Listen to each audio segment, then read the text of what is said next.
আসসালামু আলাইকুম রহমতুল্লাহি ওবরাকাতুহু। সম্মানিত দর্শক, অন্তর্বর্তী সরকারের আমলে যে সকল কর্মকাণ্ড নিয়ে মানুষ প্রথমে আশাবাদী হয়েছিল, তারপর আবার মানুষ যে সকল কর্মকাণ্ড নিয়ে হতাশা ব্যক্ত করেছে, অথবা যে সকল কর্মকাণ্ড খুবই প্রশংসা পেয়েছিল পরে বিতর্ক তৈরি করেছে, সে সকল কর্মকাণ্ডের মধ্যে সংস্কার, সংস্কার কমিশন, রাষ্ট্র সংস্কার, রাষ্ট্র মেরামত ইত্যাদি যে শব্দগুলো, যার প্রথম শুরু হয়েছে সংস্কার দিয়ে, এটি এখন বিতর্কের তুঙ্গে। এখনো পর্যন্ত সংস্কার শব্দটি গালিতে রূপান্তরিত হয়নি। আমাদের দেশে যেমন রাজাকার একটি গালি, আলবদর একটি গালি। যে কোনো মানুষকে যদি বলা হয় তুই রাজাকার, তাহলে তার মাথা খারাপ হয়ে যায়। কাউকে যদি বলা হয় রাজাকারের বাচ্চা, কাউকে যদি বলা হয় রাজাকারের নাতি, মুহূর্তের মধ্যে তার মাথার যে চুল খারাপ হয়ে যায় রাগে ক্রোধে। তো এখন ওইরকম রাজাকার যেভাবে একটা গালিতে পরিণত হয়েছে, আলবদর আর শামস যেভাবে একটা গালিতে পরিণত হয়েছে, তদ্রূপ আগামী দিনে এই সংস্কার যে শব্দটি, এটি যেন গালিতে পরিণত না হয়, এজন্য আমি মহান আল্লাহ রাব্বুল আলামিনের কাছে আরতি জানাচ্ছি, দোয়া জানাচ্ছি। কিন্তু এটা নিয়ে বিতর্ক কিন্তু হচ্ছে। অনেকগুলো সংস্কার কমিশন হয়েছে। আমি ব্যক্তিগতভাবে একজন রাজনীতির ছাত্র হিসেবে, ক্ষুদ্র একজন বিশ্লেষক হিসেবে যতটুকু বুঝেছি, এগুলো সবই নিষ্ফল, সময় ক্ষেপণ করা এবং অশ্বডিম্ব প্রসব করার মতো একটি অবস্থা, ঘোড়ার ডিম এরকম। মানে এইগুলো করা হচ্ছে, দেখা হচ্ছে, কিন্তু এগুলো কোনো ফল বয়ে আনবে না, এগুলোর বস্তুগত কোনো মূল্যমান থাকবে না, এগুলো কাগজে বাক কিংবা নেহায়েত গল্পগুজব, খোশ গল্প, আগামী দিনের রঙ্গরসের কাহিনী হবে বলেই আমার কাছে কেন যেন সন্দেহ হয়ে আসছে প্রথম দিন থেকে। এই কারণে কি হলো, আমি এই সংস্কার নিয়ে তেমন কোনো কথাবার্তা বলিনি, এই সংস্কার নিয়ে কোনো মন্তব্য করিনি, আশাবাদও ব্যক্ত করিনি, নিরাশা ব্যক্ত করিনি। এর কারণ হলো, আপনি যখন কোনো একটা বিষয়ে বুঝবেন যে এটি সত্যিকারের অর্থে একটি অশ্ব ডিম্ব বা ঘোড়ার ডিম, যার কোনো অস্তিত্ব নেই এবং এটি সম্ভব হবে না, তখন আপনি ঘোড়ার ডিম নিয়ে কেউ কখনো রচনা লেখে, ঘোড়ার ডিমের রং কেমন, ঘোড়ার ডিমের আকার কেমন, ঘোড়ার ডিম ভাজি করে খাবেন না সিদ্ধ করে খাবেন, তো এটি কি তিতা লাগে নাকি এটি সুমিষ্ট, এটি যেমন আপনি চিন্তা করবেন না, একইভাবে যখন আপনি একটা কর্মকাণ্ড বা একটা পরিবেশ পরিস্থিতি বা একটি প্রক্রিয়া, এটির পরিণতি সম্পর্কে আপনি নিশ্চিত হবেন, তখন সেই ব্যাপারে আপনার কোনো আগ্রহ থাকবে না। তো এখন আমি ভুল হতে পারি বা আমার ভ্রম হতে পারে, সেটি ভিন্ন প্রসঙ্গ, কিন্তু যেহেতু আমি প্রথম থেকেই রাজনীতি সম্পর্কে আমার যতটুকু ধারণা, এবং এই ধারণা আপনি ফেলে দিতে পারবেন না। 1986 সন থেকে, 1986 থেকে আজ পর্যন্ত কত বছর হলো, তো এই সুদীর্ঘ সময় আমি রাজনীতি খুব কাছের থেকে দেখে আসছি। সাংবাদিকতা দিয়ে আমার কর্মজীবন শুরু, এবং 1986 সনে দেশের প্রধানমন্ত্রী এবং দেশের রাষ্ট্রপতি, তাদের দপ্তরে যেতে আমার কোনো অনুমতির দরকার হতো না, তাদের সাক্ষাৎ পাওয়ার জন্যে আমাকে বসে থাকতে হতো না, 1986। তাহলে চিন্তা করুন যে সেই 86 সন থেকে রাজনীতির একেবারে প্রাণপুরুষ, সেটা বেগম খালেদা জিয়া বলেন, শেখ হাসিনা বলেন, এরশাদ সাহেব বলেন, বাম ঘরানার যারা রাজনীতি করতেন, কিংবদন্তি রাজনীতি করতেন, তাদের সবাইকে কাছের থেকে দেখার সুযোগ হয়েছে। দ্বিতীয়ত, ব্যবসা বাণিজ্য, নিজে মাল্টিন্যাশনাল কোম্পানিগুলোতে চাকরি করেছি, দেশি বিদেশি কোম্পানিতে চাকরি করেছি, নিজে ব্যবসা শুরু করেছি 1991 সালে। তো 91 থেকে এ পর্যন্ত ব্যবসার যে বয়স, তাও তো 32-33 বছর হয়ে গেল। তো 32-33 বছর যে হয়ে গেল ব্যবসার বয়স, এই সময়টিতে একটি মানুষের এককভাবে ব্যবসা করে যতটুকু সফলতা দরকার, আলহামদুলিল্লাহ সেইটা হয়েছে। এবং সেটা করতে গিয়ে পোর্ট দেখেছি, বন্দর দেখেছি, কাস্টমস দেখেছি, সরকারি কর্মকর্তা দেখেছি, মাস্তান দেখেছি, চাঁদাবাজ দেখেছি, ধনী দেখেছি, গরিব দেখেছি, দেশ বিদেশের এয়ারপোর্ট দেখেছি, রাজা বাদশাদের চালচলন দেখেছি, বিশ্বের বিত্ত বিলাস বৈভব, বড় বড় বাড়িঘর দেখেছি।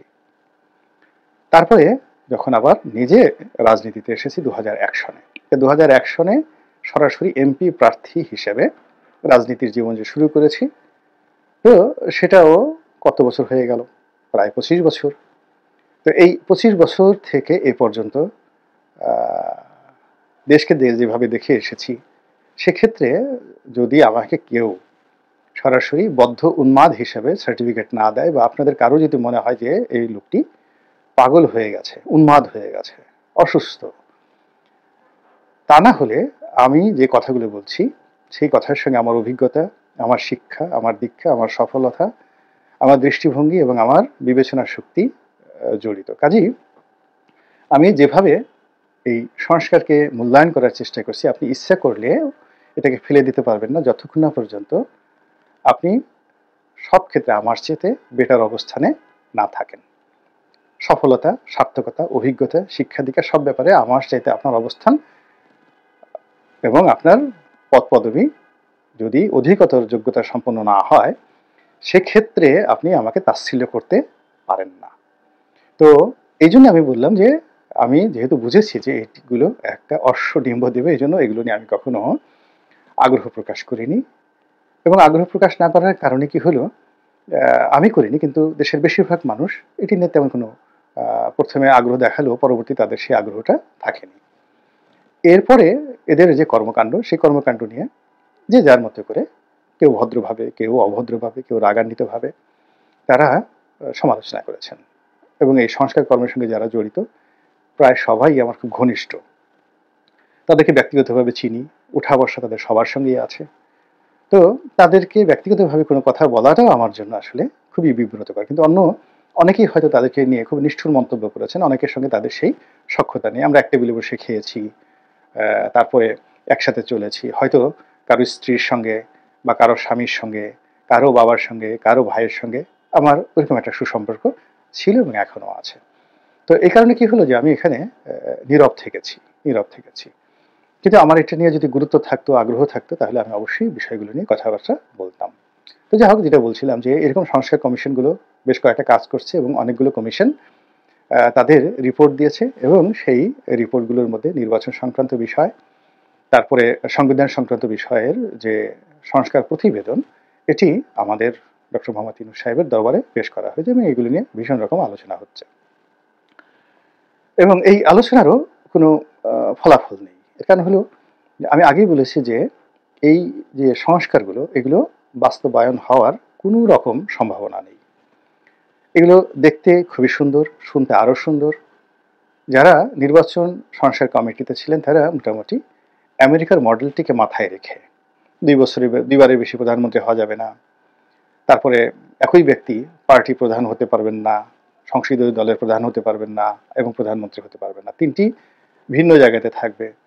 তারপর কোনো একটা এলাকাতে নির্বাচন যদি বৈধ হতে হয়, সুষ্ঠু হতে হয়, কম করে 40 ভাগ ভোটার সেখানে ভোট কেন্দ্রে যেতে হবে, ভোটে অংশগ্রহণ করতে হবে, আদারওয়াইজ সেটি বাদ হয়ে যাবে। তো ইত্যাদি নানা রকম সুন্দর সুন্দর কথা সম্বলিত একটি সংস্কার প্রতিবেদন দেওয়া হয়েছে। এবং এখানে আমেরিকার আদলে 4 বছর মেয়াদ দেওয়া হয়েছে। তো যেখানে আমাদের জন্য আমেরিকার চাইতেও সবচেয়ে গ্রহণীয় যে প্রেসিডেন্টস উদাহরণগুলো, সেটা হলো ভারতের, দ্বিতীয়ত পাকিস্তানের। এর কারণ হলো আমেরিকার যে কালচার, সংস্কৃতি, এটার সঙ্গে আমাদের মিলে না। এমনকি আপনি ধরুন আমাদের যে হাইকোর্টে যে বিচারগুলো হয়, সে বিচারে ইংল্যান্ডের একটা কোর্টের রায়, প্রিভি কাউন্সিলের একটা রায়, কিংবা ধরুন মার্কিন সুপ্রিম কোর্টের একটা রায়, ওটা যতটা না গুরুত্বপূর্ণ তার চেয়ে ভারতের সুপ্রিম কোর্টের যে কোনো একটা রায়, এলাহাবাদ হাইকোর্টের একটা রায়, দিল্লি হাইকোর্টের একটা রায়, বা কলকাতা হাইকোর্টের একটা রায়, তারপরে পাকিস্তান সুপ্রিম কোর্টের একটি রায়, এটি আমাদের আদালতে বেশি বিবেচিত হয়। এর কারণ হলো আইন, বিচার এবং রাজনীতির সবচেয়ে গুরুত্বপূর্ণ যে বিষয়, সেটা হলো কাস্টম। কাস্টম মানে প্রথা। তো প্রথাটা তৈরি হয় বা প্রতিষ্ঠিত হয় মানুষের শারীরিক গঠন, খাদ্যের অভ্যাস, তাদের জীবনের যে আচরণ, পোশাক আশাক, এইগুলোর উপর ভিত্তি করে প্রথা হয়।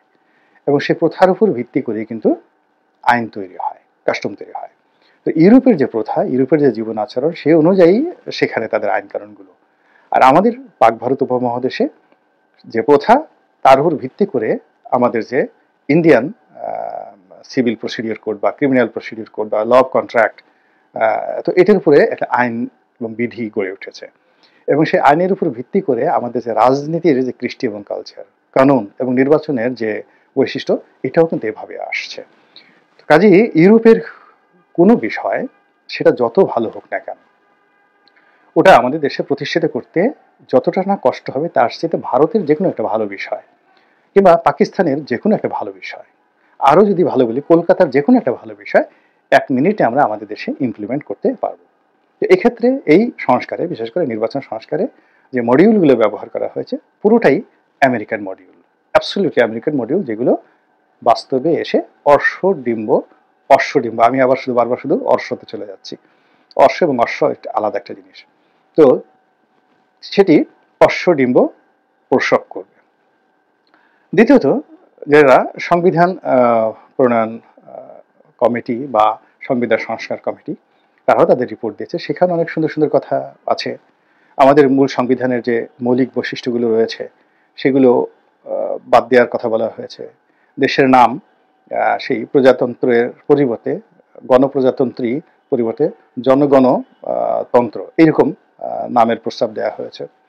তো এগুলোর সবকিছুর সঙ্গে একটা মহৎ উদ্দেশ্য রয়েছে, জনগণকে বড় করার চেষ্টা করা হয়েছে। পিপলস রিপাবলিক, যেটা সেই পিপলস রিপাবলিকের বঙ্গানুবাদ করা হয়েছে, এখানে নাথিং, কোনো পরিবর্তন করা হয়নি। মানে আমাদের এখন যে নামটা আছে ইংরেজিতে পিপলস রিপাবলিক, সেটিকে গণপ্রজাতন্ত্রী না বলে গণযন্ত্রতন্ত্র, পিপলস এবং রিপাবলিক এই দুটো শব্দকে জন এবং গণ এইভাবে করা হয়েছে। আর রিপাবলিক মানে ওখানে আগে যেভাবে প্রজা ছিল, তো এখন প্রজা যে শব্দটি সেটা হলো স্লেভ বা সাবজেক্ট, এটির মাঝামাঝি একটা শব্দ।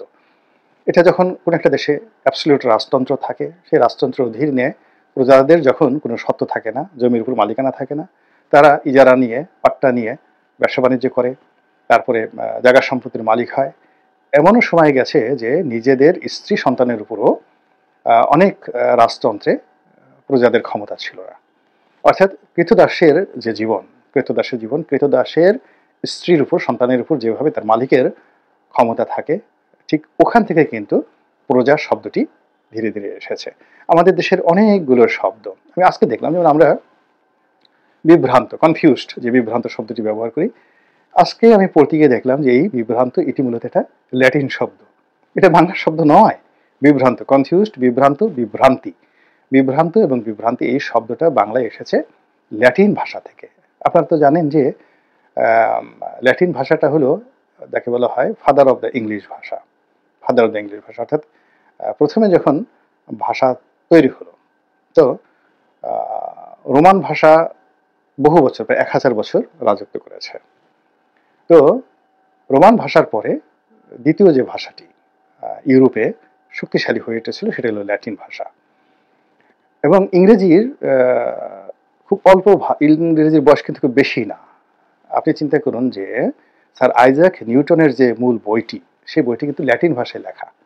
তাহলে চিন্তা করুন যে আজ থেকে 400 বছর আগে বা 300 বছর আগেও ইউরোপে অভিজাতদের ভাষা ছিল ল্যাটিন ভাষা। তো সেই ল্যাটিন থেকে বিভ্রান্ত বা বিভ্রম শব্দটি আমাদের বাংলায় এসেছে। এরকম অনেক কিছু মানে মিক্স আপ হয়ে যায়। তো সেক্ষেত্রে এই যে এখন সংবিধান নিয়ে, জাতির পিতা নিয়ে, জাতিসত্তা নিয়ে যে বিতর্কগুলো তৈরি হয়েছে বা যে কথাগুলো তৈরি হয়েছে, এগুলো আলটিমেটলি কোনো পরিবর্তন হবে না, কিন্তু একটা বিতর্ক সৃষ্টি হবে। এবং আমাদের যে রাজনীতি, সেই রাজনীতিতেই মানে যেটিকে আমরা আঞ্চলিক ভাষা বলি গিট্টু, ইংরেজিতে আপনি যদি বলেন কমপ্লেক্স, সেই কমপ্লেক্স তৈরি করে ফেলবে, ফান্ডামেন্টাল কমপ্লেক্স তৈরি করবে, একটার সঙ্গে আর একটা লাগিয়ে দিবে। এর ফলে কি হচ্ছে, গণতন্ত্র দূরে চলে যাবে। মানুষজন একদল বলবে আমাদের জাতির পিতা গেল কই, জাতির পিতা ছাড়া তো জাতি হয় না, এবং তাদের সংখ্যা কম নয়। আর একদল বলবে যে ইসলাম গেল কই, বিসমিল্লাহির রহমানির রহিম গেল কই। আর একদল বলবে যে এখানে তো শুধুমাত্র গণতন্ত্র ছাড়া অন্য কোনো কিছু নেই, তো জাতীয়তাবাদ গেল কই, ধর্ম গেল কই। তো এগুলো নিয়ে যদি বাদ বিসংবাদ শুরু হয়ে যায়, তাহলে সময় ক্ষেপণ হবে, দ্বন্দ্ব হবে, সংঘাত হবে। এবং যেহেতু এই মুহূর্তে বাংলাদেশে কোনো রাজনীতি নেই, এবং এই দেশে এই মুহূর্তে কোনো সর্বজন শ্রদ্ধেয়, সর্বজন গ্রাহ্য ন্যাশনাল লিডার নেই, দিস ইজ দ্য ফ্যাক্ট। আমাদের দেশে অনেক নেতা আছে তারা নিজ নিজ দলের বড় নেতা। আর সর্বজন শ্রদ্ধেয়, সবাই যাকে শ্রদ্ধা করে সে যে দলেরই হোক, এরকম কোনো জাতীয় নেতা নেই। যেমন ধরুন মাওলানা আব্দুল হামিদ খান ভাসানী। তো তিনি কেন জাতীয় নেতা? এর কারণ হলো যে তিনি আওয়ামী লীগ ছেড়ে গেছেন, কিন্তু আওয়ামী লীগের লোকজন তাকে মান্য করতেন। বঙ্গবন্ধু আওয়ামী লীগের নেতা, কিন্তু সেই মুসলিম লীগের নেতারাও তাকে সমীহ করতেন, এই জন্য তিনি জাতীয় নেতা। কিন্তু আমাদের দেশে এখন দেখা গেল জামাতের আমির, তাকে আওয়ামী লীগের লোকজন কি মনে করে, কি বলে, তা আপনারা ফেসবুকে গেলে দেখতে পারবেন, সামাজিক মাধ্যমে। তারেক রহমান বিএনপির নেতা, তাকে আওয়ামী লীগের লোকজন কি বলে, কিংবা শেখ হাসিনা জয় সম্পর্কে বিএনপি এবং জামাতের লোকজন কি বলে। ইট মিনস আমাদের মধ্যে এই মুহূর্তে কোনো জাতীয় নেতা নেই। ডক্টর মোহাম্মদ ইউনূসকে আমরা জাতীয়, মোটামুটি গ্রহণযোগ্য জাতীয় নেতা হিসেবে গ্রহণ করেছিলাম, যদিও আওয়ামী লীগের সব লোক তাকে সুদখোর বলতো, মাওলানা আলেমুল আমাদের একটা বিরাট অংশ তাকে সুদখোর বলতো। কিন্তু এটা এখন এই তার ক্ষমতার 5 মাসে তার সম্পর্কে মানে আলেমুল আমাদের যে অংশ এবং আওয়ামী লীগের যে অংশ, সেই অংশে যে বিরোধিতা, তার বাইরে গিয়ে বিএনপির এবং অন্যান্য দলের অনেক সাধারণ নেতা কর্মী থেকে শুরু করে আমজনতা যে প্রবল বিরোধিতা করছে, ফলে তার কোনো বক্তব্য এখন আর সাধারণে ওইভাবে গ্রহণযোগ্যতা পাবে না। আর এরকম গ্রহণযোগ্যতা যদি না পায়, তখন যদি জাতির অনেকগুলো বিষয় যেগুলো মীমাংসিত এবং যেগুলো গ্রহণ করে নিয়েছে আমাদের দেশে, বিসমিল্লাহির রহমানির রহিম, এটা রীতিমতো গ্রহণ করা একটা বিষয়। সংবিধানের সূত্রে পরম করুণাময় আল্লাহর প্রতি বিশ্বাস এবং দেশের নাম পরিবর্তন ও বিভিন্ন প্রেক্ষাপট নিয়ে গুরুত্বপূর্ণ তথ্য দিল গোলাম মাওলানা রনি। তো সেখানে এই সংবিধান থেকে এগুলো থাকলেও যেমন সংবিধানের তেমন কিছু আসে যায় না, না থাকলেও কিছু আসে যায় না, কিন্তু যারা এই কাজগুলো করেছে তারা পাবলিক সেন্টিমেন্টকে যাকে বলা হয় নিজেদের পক্ষে নেওয়ার জন্য রাজনৈতিক ঢাল হিসেবে, চাল হিসেবে এই ব্যবহার করেছে। এখন বর্তমান যারা সংস্কার কমিটির যারা লোকজন রয়েছেন, তারা এখানে এই রাজনৈতিক চাল বাদ দেওয়ার জন্য যতই মহৎ উদ্দেশ্য নিয়ে তারা সংস্কার প্রতিবেদন তৈরি করুন না কেন, কিন্তু আলটিমেটলি এটা কমপ্লেক্স তৈরি করে ফেলেছে। এবং অতীতের চাইতে বর্তমানের যে জামাটা ভয়াবহ কারণ হলো যে অতীতে যেহেতু সর্বজন শ্রদ্ধেয় জাতীয় নেতৃবৃন্দ ছিলেন সব সেক্টরে, আলিমুল আমাদের মধ্যে ছিলেন, ব্যবসায়ীদের মধ্যে ছিলেন, তারপরে ধরুন রাজনীতিবিদদের মধ্যে ছিলেন, সকলের মধ্যেই ছিলেন, সর্বজন শ্রদ্ধেয় ছিলেন। তো তারা একত্রে বসে একটা সিদ্ধান্ত নিতে পারতেন। এমনকি ধরুন এরশাদের যখন পতন হলো, তখন সর্বদলীয় বৈঠকে যেভাবে তারা সিদ্ধান্ত নিল, কিংবা আমাদের মহান মুক্তিযুদ্ধে যেভাবে একটা সর্বদলীয় কমিটি করা হয়েছিল, এই সর্বদলীয় বৈঠক হতো, বারবার ঘন ঘন বৈঠক হতো, ঠিক সেই রকম সর্বদলীয় একটি বৈঠক এই মুহূর্তে করা সম্ভব নয়, কিংবা সেই বৈঠক আপনি করতে পারেন দলীয় বৈঠক, কিন্তু তাদের কারোর কথা জনগণ শুনবে, তাদেরকে ওজন করবে, তাদেরকে ভালোবাসবে, এরকম পরিবেশ পরিস্থিতি নাই আমাদের দেশে। এখন যে কোনো কারণে হোক না কেন, যারা hero, those who are the hero last 10 years, এই দেশে আপনি হিরোদের দেখবেন যে বিভিন্ন সেক্টরে যারা হিরো, এখন ব্যবসাতে যারা হিরো এরা নেতিবাচক, চলচ্চিত্র, নাটক, সিনেমাতে যারা হিরো, এখানেও আপনি ওখানে খুব যোগ্যতার মাপকাঠি দিয়ে আপনি কাউকে হিরো মানছেন না। রাজনীতিতেও এখন অনেক নতুন নতুন হিরো আসছে, তাদের যোগ্যতা অভিজ্ঞতার কারণে নয়, তাদের যাকে বলে লাফালাফি, চ্যাং ব্যাং, এই সমস্ত কারণে তাদেরকে লোকজন দেখতে বাধ্য হচ্ছে এবং ঠাট্টা করে, টিটকারি করে তাদেরকে হিরো ডাকছে। এখন এই হিরোদেরকে আপনি যদি একত্রে বসিয়ে এটি জাতীয় ঐক্যমত গঠন করতে চান এবং মীমাংসিত জাতির যে বিষয়গুলো, সেই মীমাংসিত বিষয়গুলোকে বাদ দিয়ে আপনার যে সংস্কার প্রস্তাব সেগুলোকে গ্রহণ করতে চান, এটি অশ্বডিম্ব, অসম্ভব। আল্লাহ আমাদের সবাইকে হেদায়েত দান করুন এবং হেফাজত করুন। আসসালামু আলাইকুম ওয়া রাহমাতুল্লাহি ওয়া বারাকাতুহু।